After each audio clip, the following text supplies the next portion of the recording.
Here are some elements of investing we wish we'd always known. In financial investing, experience may well be the best teacher, but the tuition is very high. Our objective is to provide you with some basic principles for a lifetime of financial success in saving and investing. That's why we present one of the most important lessons in this easy-to-watch, jargon-free little video.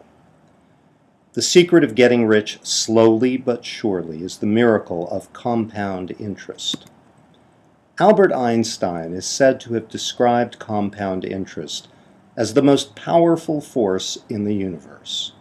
The concept simply involves earning a return not only on your original savings, but also on the accumulated interest that you have earned on your past investment of your savings.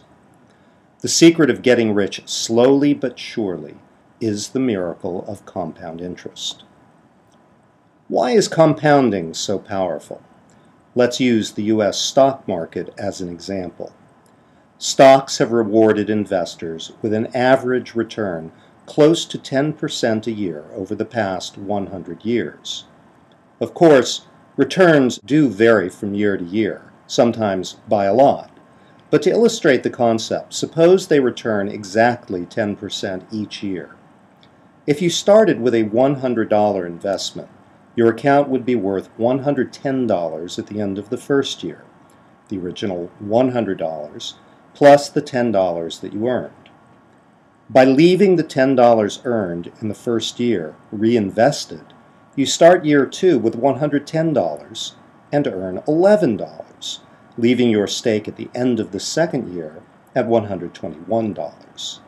In year 3, you earn $12.10, and your account is now worth $133.10.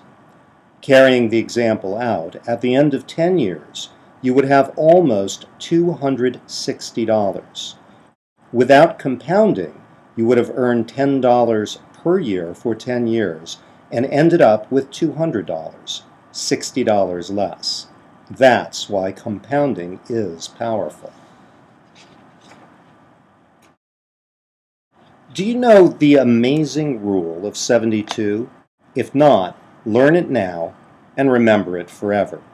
It's easy, and it unlocks the mystery of compounding. Here it is. X times Y equals 72. That is, X, the number of years it takes to double your money, times Y, the percentage rate of return you earn on your money, equals 72. Let's try an example. To double your money in 10 years, what rate of return do you need? The answer, 10 times X equals 72, so X equals 7.2%. Another way to use the rule is to divide any percentage return into 72 to find how long it takes to double your money. Example, at 8%, how long does it take to double your money? Easy, 9 years. 72 divided by 8 equals 9.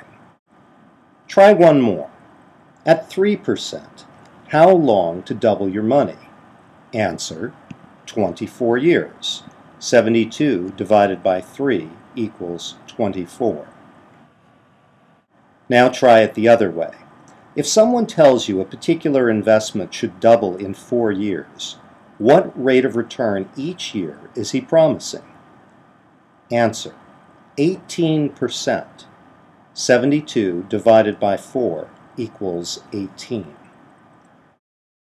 For anyone whose attention is attracted by the rule of 72, the obvious follow-on is surely compelling.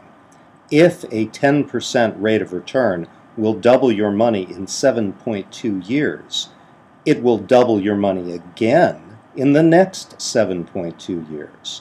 In less than 15 years, 14.4 years to be exact, you'll have 4 times your money and 16 times your money in 28.8 years. So, if you're 25 and you skip one glass of wine at a fancy restaurant today, You might celebrate with your spouse the benefit of compounding with a full dinner at that same restaurant 30 years from now. The power of compounding is why everyone agrees that saving early in life and investing is good for you. It is great to have the powerful forces of time working for you 24/7. Time is indeed money. But as George Bernard Shaw once said, youth is wasted on the young. If only we could all train ourselves at a young age to know what we know now. When money is left to compound for long periods, the resulting accumulations can be awe-inspiring.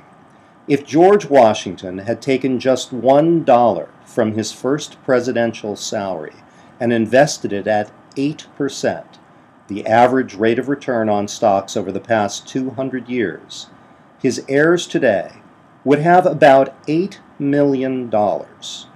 Think about this every time you see Washington on a U.S. dollar bill. Benjamin Franklin provides us with an actual rather than a hypothetical case. When Franklin died in 1790, he left a gift of $5,000 to each of his two favorite cities, Boston and Philadelphia. He stipulated that the money was to be invested and could be paid out at two specific dates, the first 100 years and the second 200 years after the date of the gift. After 100 years, each city was allowed to withdraw $500,000 for public works projects. After 200 years, in 1991, they received the balance, which had compounded to approximately $20 million for each city.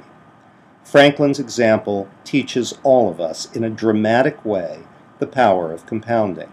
As Franklin himself liked to describe the benefits of compounding, money makes money, and the money that money makes money. A modern example involves twin brothers, William and James, who are now 65 years old.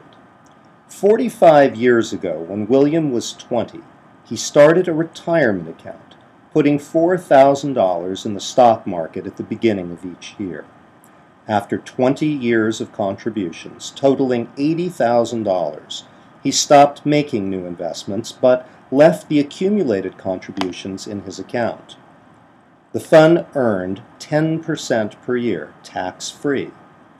The second brother, James, started his own retirement account at age 40, just after William quit, and continued depositing $4,000 per year for the next 25 years for a total investment of $100,000. When both brothers reached the age of 65, which one do you think had the bigger nest egg? The answer is startling. William's account was worth almost $2.5 million. James's account was worth less than $400,000. Williams won the race hands down. Despite having invested less money than James, William's stake was over $2 million greater. The moral is clear. You can accumulate much more money by starting earlier and taking greater advantage of the miracle of compounding. We could run through dozens of other examples using actual stock market returns. One investor might start early, but have the worst possible timing, investing at the peak of the stock market each year. Another investor starts later, but is the world's luckiest investor, buying at the absolute bottom of the market every year. The first investor, even though she may have invested less money and had the worst possible timing, accumulates more money. Luck in picking the right time to invest is all well and good, but time is much more important than timing. There is always a good excuse to put off planning for retirement. Don't let it happen to you. Put time on your side. To get rich, surely, you have to do it wisely, which means slowly, and you will have to start now. Like all financial tools, the rule of 72 needs to be applied wisely. It's great when it's working for you, but ghastly when it's working against you. That's what makes credit card balances so dangerous. With credit card debt, 18% is the normal interest rate charged. And if you don't pay promptly, you'll soon be paying interest on interest, and interest on the interest on the interest. Credit card debt is the exact opposite of a great investment. Wouldn't you like to have an investment that compounded at such a rapid rate? Of course you would. We all would. At 18%, a debt doubles in just 4 years, and then redoubles again in the next 4 years. Ouch. That's 4 times as much debt in just 8 years, and it's still compounding. That compounding is why banks have distributed credit cards so widely to people they don't even know. And that's why you should never, ever use any credit card debt.